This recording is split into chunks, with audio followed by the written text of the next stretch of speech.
في مجلسي والهدايا ياشين بيك الزوايا من غير طلعة جبينة شوق عيني لعين. حط غيرها، هيك تذكرت هاي الغنية. مشتاقة لك حس مع دوركم هاي.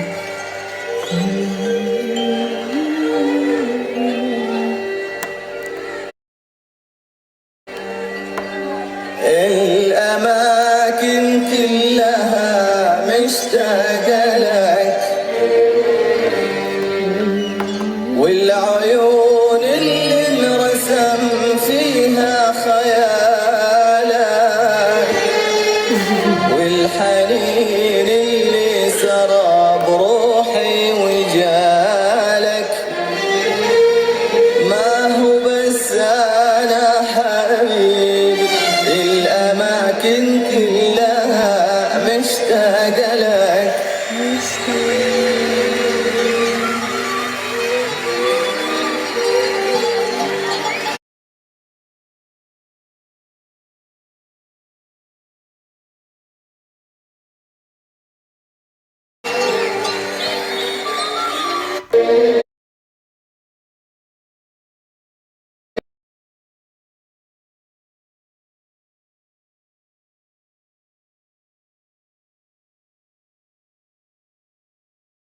منتظر علي كل شي حولي يذكرني بشي حتى صوتي وما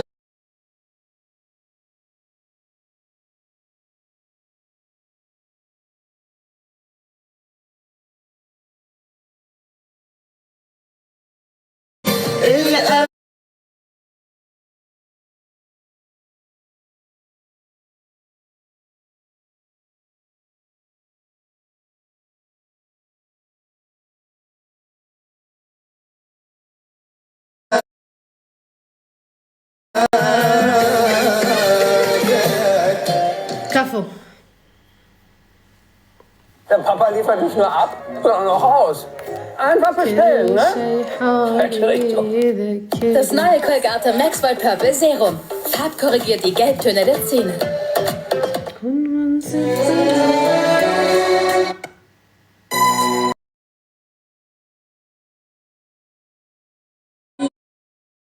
يشكي من حب جديد يحكي وانا نار تقيل وسمعت وفكري شريك وسكت وقلبي شهيد الجاني بعد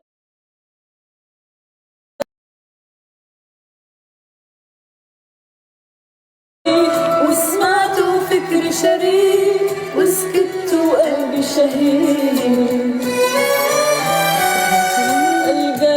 بعد يومين يبكي لي بدم على عيني يشكي من حب جديد يحكي وانا نار تقيل وسمعت وفكري شريد وسكت وقلبي شهيد الجاني بعد يومين يبكي لي بدم على عيني يشكي من حب جديد يحكي وانا نار تقيل وسمعت وفكري شريد وسكت وقلبي شهيد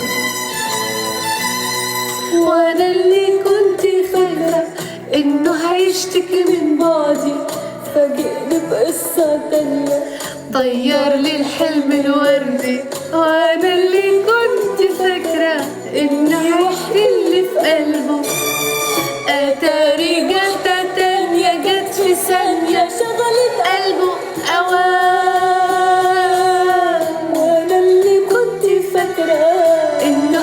هيشتكي من بعدي فاجئني بقصة تانية ضيعت الحلم الوردي وانا اللي كنت فاكرة اني وحدي اللي في قلبي اتاري واحدة تانية جت في ثانية شالت قلبي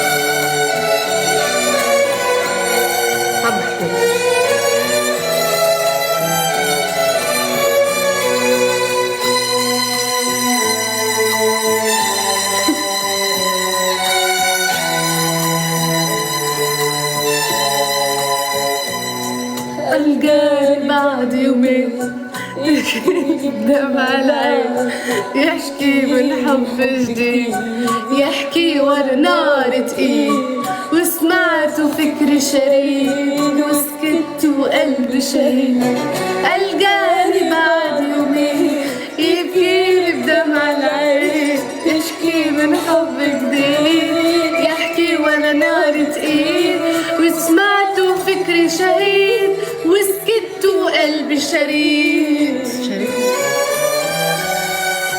لا لسه جاكي صاروا 5 أيام هرب كلام وسكت وقلبي شهيد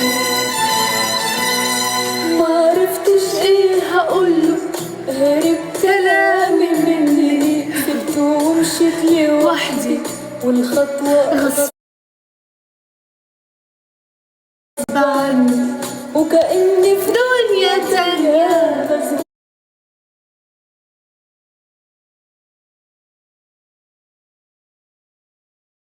ولو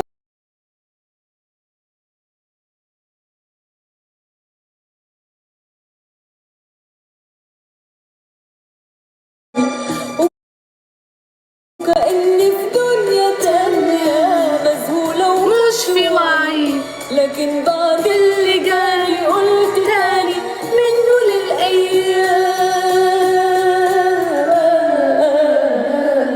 للأيام الجاني بعد يومين يبكي من دمع العين يحكي من حب جديد يشكي من نار تقيل وسمعت فكر شريد وسكت وقلبي شهيد شايفين الظلم يا ناس ده حلال ولا حرام من غدر الإحساس ده ألام وأشد ألام بوصيك بالصبر يا قلبي ده غرام وطلع أوهام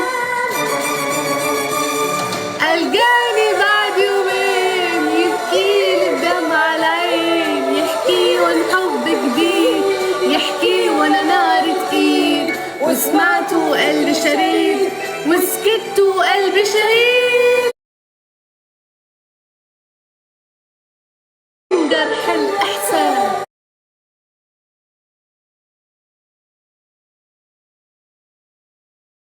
يا ألام وأشد ألام أوصيك بالصبر يا قلبي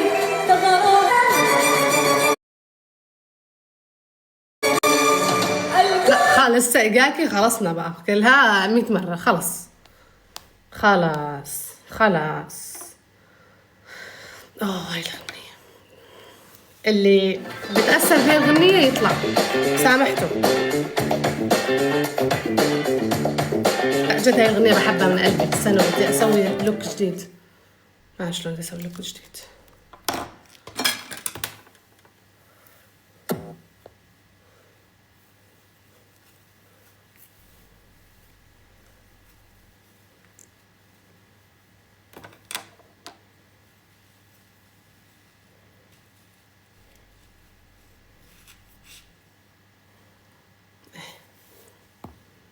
ايباد طفى الايباد عاد في داعي للوك الجديد هلا راح تقول روبي موبايلك ما فيه شحن موبايلي 5 جايز 5 اوكي، وايبادي طفي. يعني انا رح احاول استمر معكم ل 2% واروح اعطل الموبايل بالشحن. طيب اوكي روبي، عندي سؤال. موبايلك ما فيه شحن وايبادك ما فيه شحن، وين بضل شاحنك؟ عن جد سؤالكم منطقي، والله سؤالكم منطقي. تعرفوا راح احكي لكم ليش هيك شاحني، بس اول شيء خلوني ارجع شعري لوضعه الطبيعي. انا لما كنت صغيره، لما كنت سعيله، اوكي، كان على طول كانت الكهرباء بسهوله تنقطع، اوكي، فكنت على طول استنى الكهرباء بفارغ الصبر.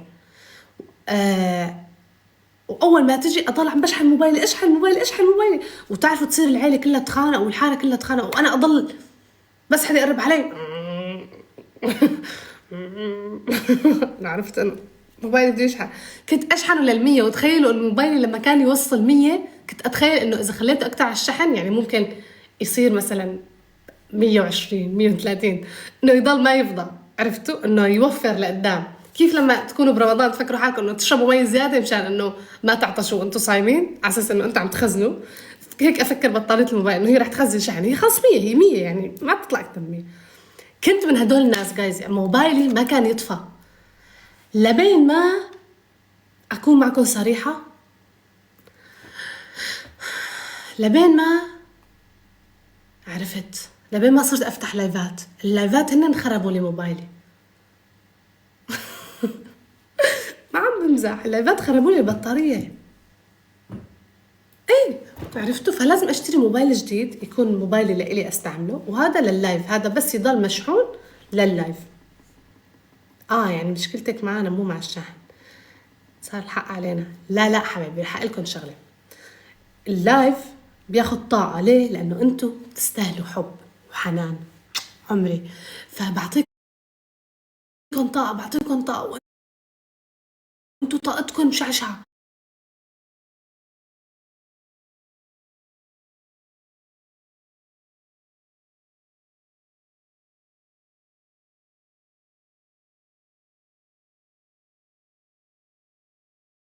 انت رح تحسي بغلطك وتقولي لي انا اسفه، بلاقيكي فجاه قنعتيني انه انت مالك غلطانه، واصير احس حالي انه انت منيحه. كويس، انا مش متلاعبه نفسيا والله، انا بمزح، بتزبط يعني. انا هلا مزحت معاكم، لا ما مزحت، هذا حقيقه، لا مزحت معاكم.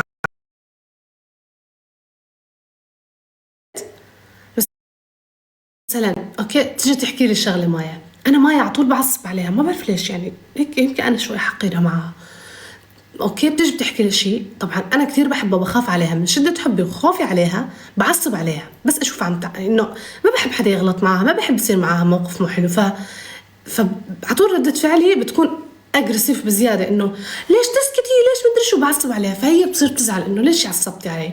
انا هي اختي، يعني بحكي معاها باسلوب العصبيه، لانه انا بكون عصبت. تجي هي لعندي بتقول لي انت عصبتي علي وقهرتيني، ولما عصبتي علي هيك قلتي لي وقهرتيني وزعلتيني، وانا انقهرت لانه انا بعتبرك اختي، وبجي بشكي لك وبحكي لك همي وانت بتبادليني شيء. بقوم انا بقول لها والله يا مايا انا من خوفي عليكي، من حبي الك هيك عملت.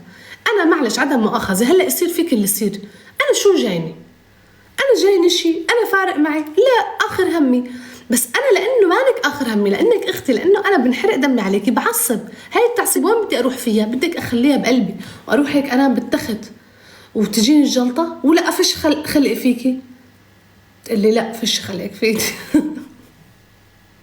طيب مو منطقي؟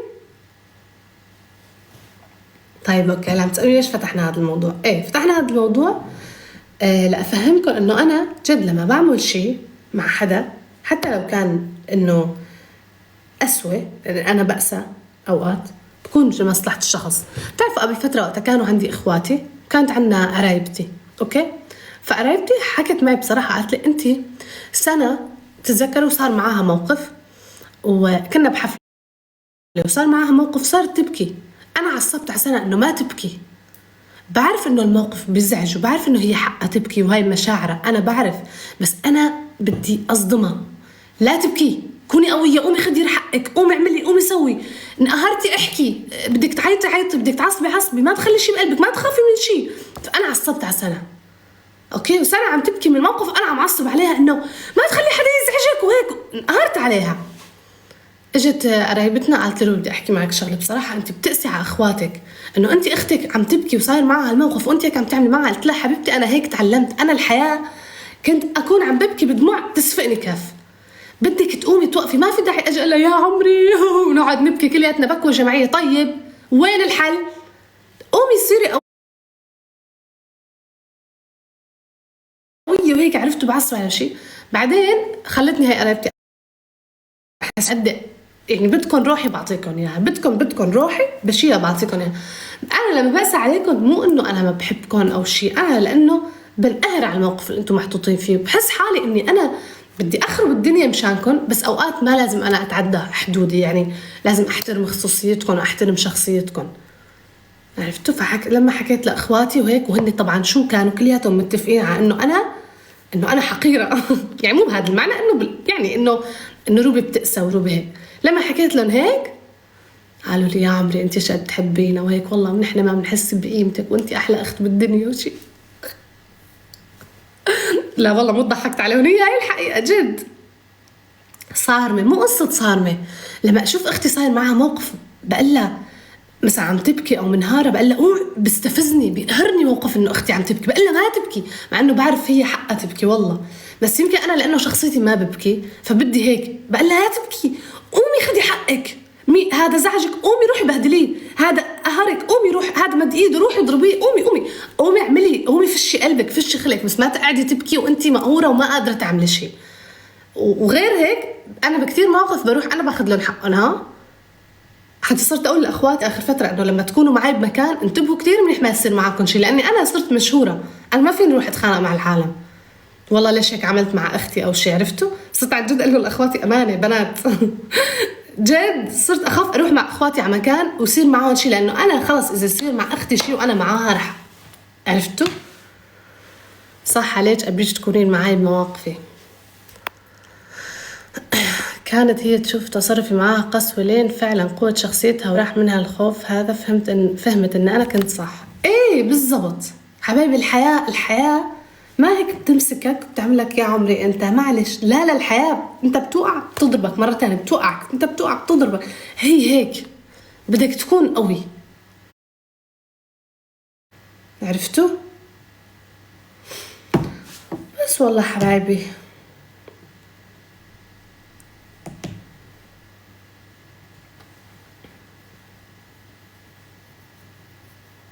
ليش ما تجين الكويت ان شاء الله يا عمري؟ والله بيجي ان شاء الله.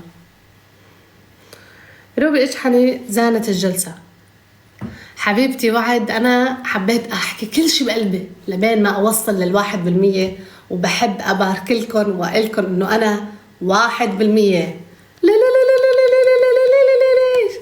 شوفوا اذا الشاحن موجود هون، لا الشاحن بالغرفة الثانية، ما راح اروح اجيب بصراحة.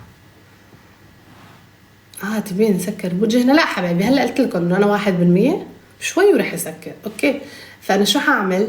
ححط الايباد بالشحن، رح اروح على الحمام غسل وشي وفرش اسناني وارجع الايباد العب لعبتي، بعدين اخلي موبايلي بالشحن.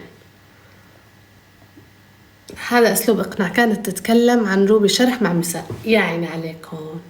فاللي بدي لكم اياه سامحوني، وش اللعبة؟ نسيت شو اسم اللعبة. اوكي، بس في لعبة بتجمعي شغلات بتشبه بعضها، ما بعرف هاي اللعبة ليش عم تريح لي قلبي هالآخر فترة، هيك نفسيا عم تساعدني يعني، فعم بلعبها، بس ما بنصحكم فيها لأني عم بلعبها كل يوم. عرفتوا؟ ولازم أوقف ألعبها لأنه عم تاخد من وقتي. روبي متى تلعبين معنا أمونج أس؟ ببكي ترى. شوفي بكرة عنا لايف تظبيط الثياب السفرة،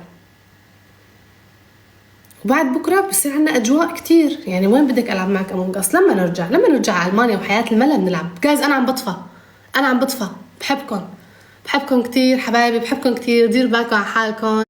أحلاما سعيدة ونوما هنيئا، أحلاما سعيدة لحظة على أساس وقتك تمين، ما أنت كنت بقسم نصيب. العالم اللي بقسم نصيب بشر وعندهم حياة وعندهم شغل وبني آدمين، يعني ما فهمت. إيه وقتي ثمين، طبعا وقتي ثمين، بس أنت مين؟